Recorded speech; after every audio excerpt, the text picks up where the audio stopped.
Well, first up on the bulletin, let's tell you how Karnataka Chief Minister presented the state budget, unveiling a new 1,000 crore rupees scheme. In fact, the budget allocates 150 crore rupees for the protection of Waqf properties.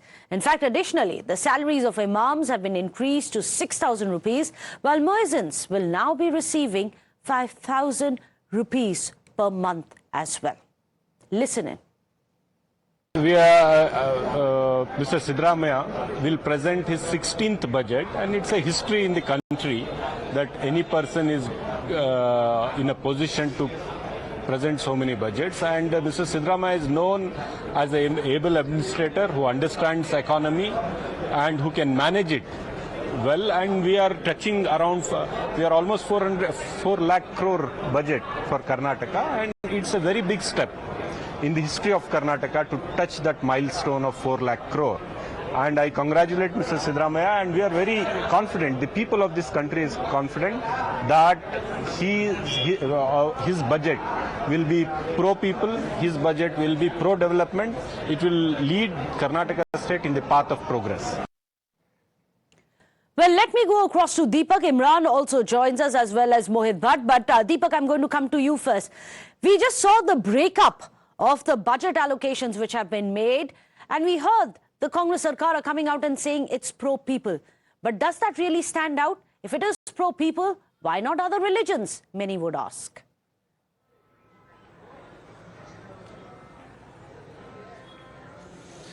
Well, definitely several aspects of the budget has been, of course, flagged off by the BJP as, a means of appeasement by the Congress party, especially, the funds that have been given for minority welfare. And more importantly, there's another issue of course, reservation for minorities or Muslims, in government contracts up to 2 crore. This is something that features as well in this budget. And apart from that, there's another aspect of the KIDB land and the allocation for this as well. There's a 20% reservation that has been given to the minority. So all of this right now, the BJP is terming that this is clear appeasement as far as, the Congress government is concerned. There are, other aspects that they've also raised issues over. That is, of course, the loans that, Siddaramaiah-led Congress government is planning to, of course, take, which has now crossed 1 lakh crores. It's about 1 lakh 16,000 crores to be precise.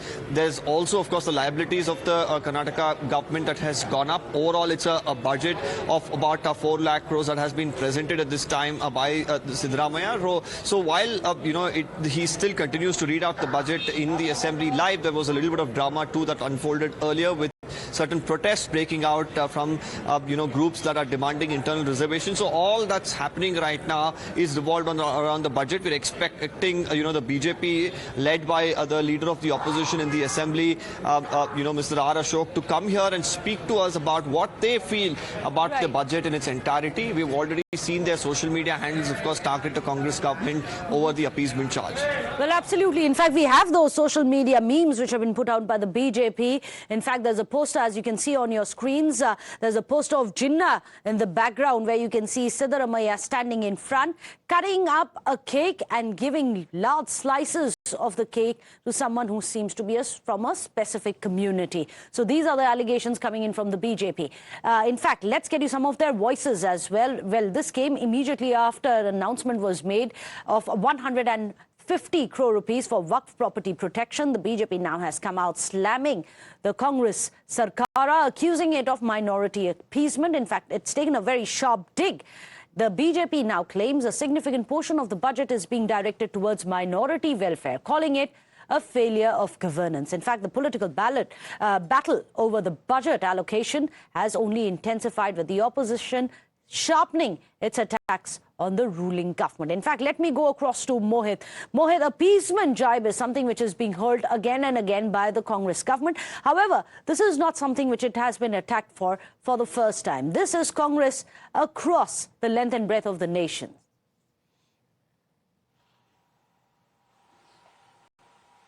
Well, yes, Meghna, BJP has been saying this, that the Congress party has always indulged in minority appeasement, and that has been their political line. And this time around, after the budget was presented in the Karnataka Assembly, the details of the budget have come out. BJP had made a similar charge. We have seen posts coming in by the BJP Karnataka social media post, and now we also have Nalin Kohli, the national spokesperson of the BJP, to speak to us more on that. Sir, the Karnataka government has presented their budget, and the BJP says that it basically focuses on minorities, like for 150 crore rupees for work protection, specific scholarship that will be given to the minority student, that how exactly the money is being diverted to just for the sake of appeasement politics to the minorities. How do you react to this? The Congress party from day one, perhaps throughout its existence, has always looked at appeasing minorities.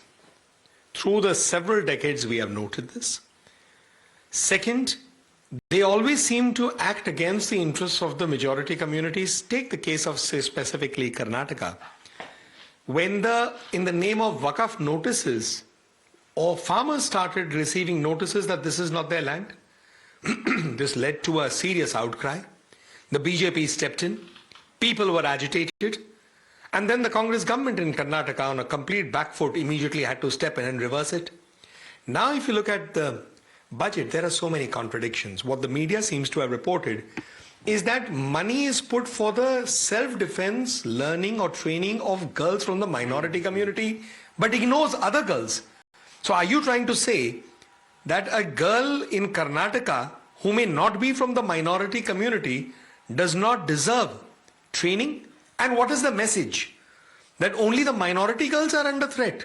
Can you send such a terrible message to the citizens of this country, and particularly in Karnataka? Are you trying to say that there is no crime against women in Karnataka who are not from the minority community? This is terrible. It just shows that it's a clear violation of Article 14, that citizens are being discriminated in a terrible manner. The government of Karnataka, if this report is correct, does not see the protection of non-minority girls as a priority, which is the massive amount of young ladies there.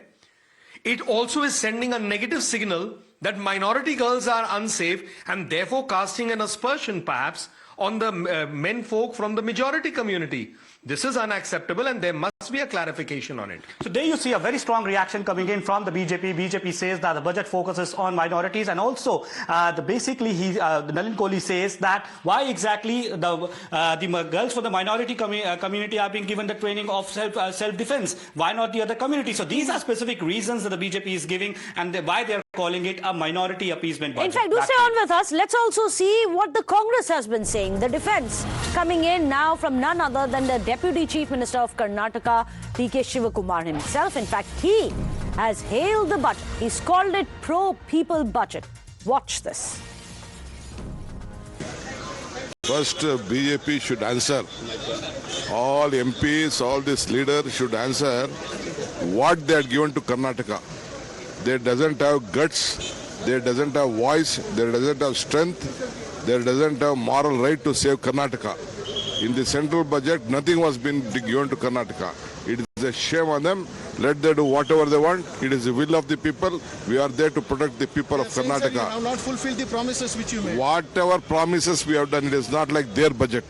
Well, it is not their tenure. In our tenure, we have fulfilled whatever we have promised to the people of Karnataka. We have done.